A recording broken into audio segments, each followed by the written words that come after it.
Donc, on va voir les bacilles à grammes négatifs. Donc, c'est un cours de 2022 destiné aux étudiants de 4e année médecine.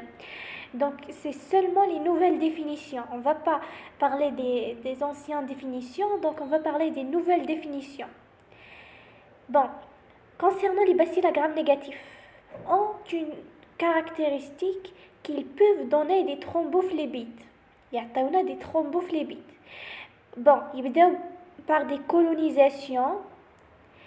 Bien sûr, يكون عندنا foyer septique.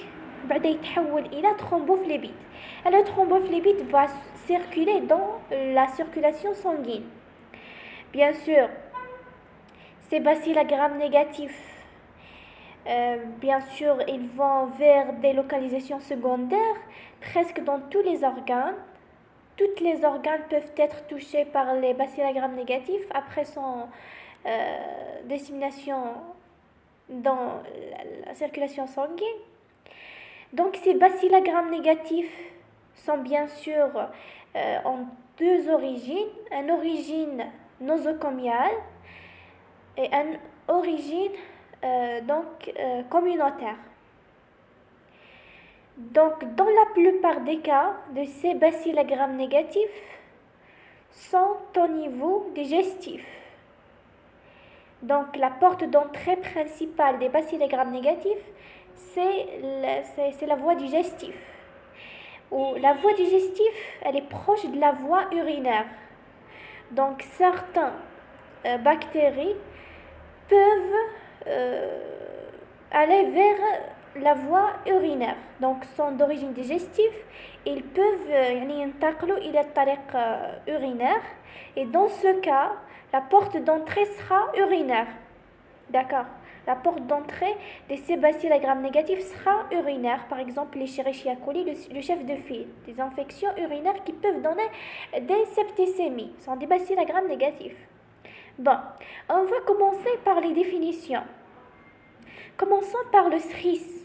Donc, le SRIS, S-R-I-S. S, c'est le syndrome. R, réponse. I, inflammatoire. S, systémique. كي تسمعوا دونك انفلاماتوار واش معناتها دونك تقاسلنا عضو دونك l'inflammation va toucher un organe, d'accord, c'est comme si une réponse immunitaire qui va تحاول تقضي عليها البacille à grammes négatifs et elle va provoquer localement une réponse inflammatoire. C'est pour cela ce SRIS va nous donner donc bien sûr des agressions qui vont toucher les organes, par exemple le rein, etc.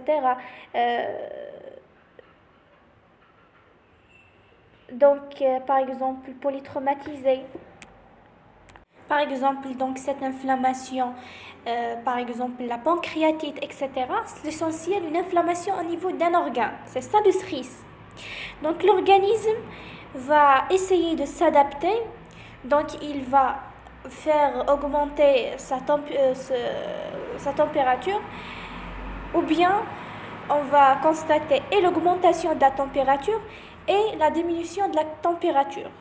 Elles peuvent atteindre donc 36 la température. Elles peuvent être supérieures à 38 ou inférieures à 36.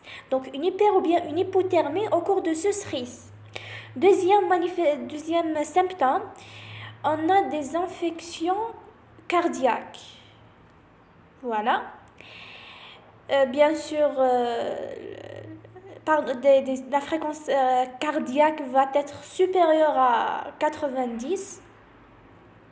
On a bien sûr la fréquence respiratoire va être supérieure à 20 cycles sur minute. Et on a les leucocytes sont entre 4000 et 12000. Voilà. On va voir maintenant le sepsis. Le sepsis, on a le sepsis grave et on a le choc septique. Bon, le sepsis, c'est un SRIS plus donc une infection sans trouble hémodynamique et sans souffrance tissulaire. Alors que le sepsis sévère, là, c'est le contraire. On a une souffrance d'un organe ou plus. D'accord? Le choc septique, c'est bien sûr donc quand vous entendez le choc septique, toujours comme diminution de la tension artérielle. Donc le choc septique, c'est le sepsis sévère plus une diminution de la tension artérielle, tout simplement. Bon, ces bacilles gram négatifs vont donner un endotoxine. Un endotoxine موجود في الغشاء نتاعهم. Il va être libéré seulement si la bactérie est détruite. L'endotoxine, il va provoquer une réponse immunitaire, par exemple, ce qui va donner le choc septique. Bon, les types de bacilles gram négatifs, dans la plupart des cas, sont des entérobactères au niveau de côlon, au niveau de tube digestif, pardon, au niveau de l'appareil digestif. Par exemple, quand vous savez le Shigella, Yersinia, Serratia, Cetobacter, sont tous des bactéries digestives. Pas la peine de citer les autres. D'accord? Ce sont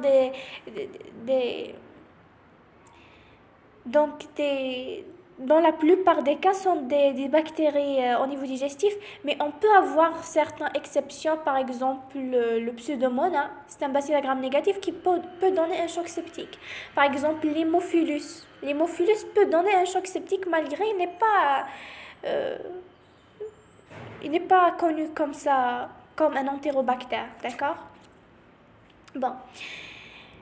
Commençons par, comme on a dit que ces bacilles gram négatifs provient de deux origines, l'origine communautaire et nosocomiale.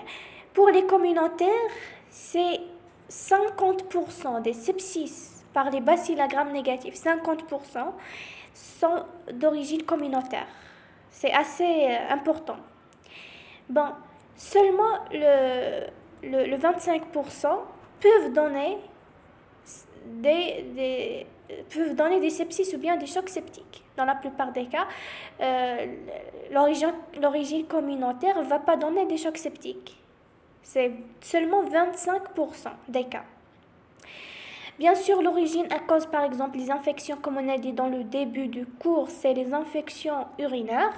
Par exemple, la pyélonéphrite, la prostatite, surtout par l'Escherichia coli, Klebsiella et Protus, sont des bactéries de flore digestive qui vont donc infecter la voie urinaire.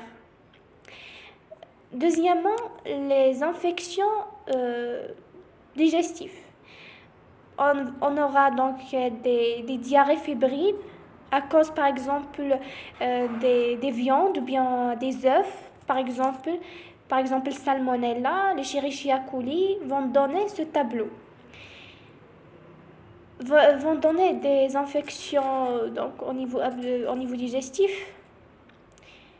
Ou bien, on a, autre que les infections alimentaires, on a la cholécystite. Donc, par exemple, un lithiase qui va bloquer la voie digestive va donner des infections à bacilles gram négatifs, toujours communautaires. Donc, la cholécystite, l'angiocolite, la sigmoïdite, l'appendicite et la péritonite. Troisième origine des infections à bacilles gram négatifs communautaires, donc, sont les plaies ou bien les ulcérations cutanées. Les ulcérations cutanées chroniques, bien sûr, vont augmenter les infections par ces bacilles gram négatifs. Par exemple, le pseudomonas va infecter les plaies, comme ça cutanées. Mais toujours l'origine est communautaire. Bon, autres, par exemple, on a les maladies respiratoires qui vont donner des bacilles gram négatifs, méningite et l'arthrite, mais ces trois derniers sont rares. D'accord. On va entamer les causes nosocomiales. Bon, le terrain, par exemple, donc les patients porteurs des lésions chroniques, par exemple les maladies urinaires, les bronchopathies, par exemple, les plaies cutanées. Par exemple, dans le service de réanimation sont les patients fragiles. Par exemple, l'immunodéprimé, le neutropénique qui consomme les corticothérapies, qui utilise les chimiothérapies. Bon, bien sûr mettre en évidence ces bacilles gram négatifs, donc de première intention, l'hémoculture. L'hémoculture et on peut également utiliser la PCR. D'accord. On va avoir... d'accord. La PCR et l'hémoculture, on peut les utiliser pour mettre en évidence ces bacilles gram négatifs.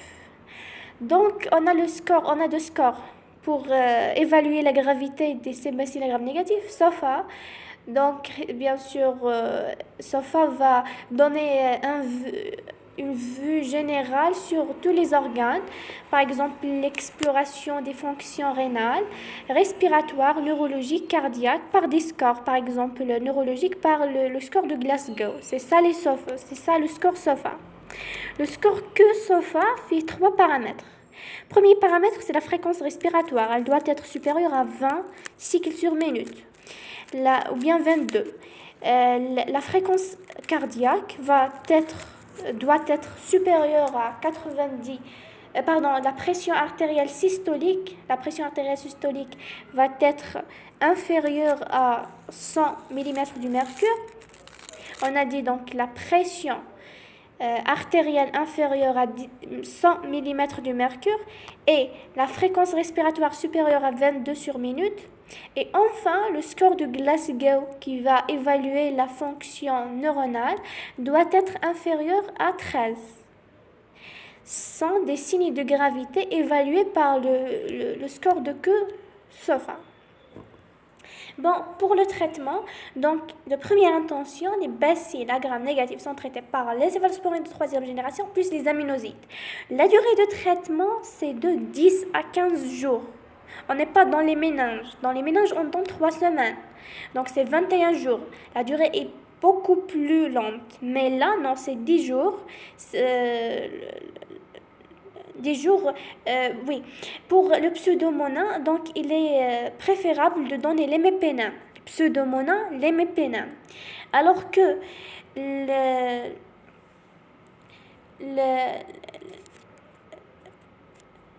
donc les infections liées aux soins, par exemple attrapées au niveau hospitalier, on donne les amikacines.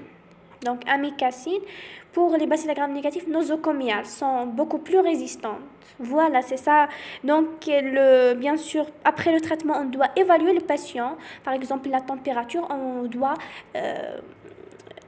la prendre 3 jours après l'introduction de traitement pour un peu évaluer l'efficacité de traitement, la tolérance, est-ce que le patient tolère le traitement, etc. C'est ça.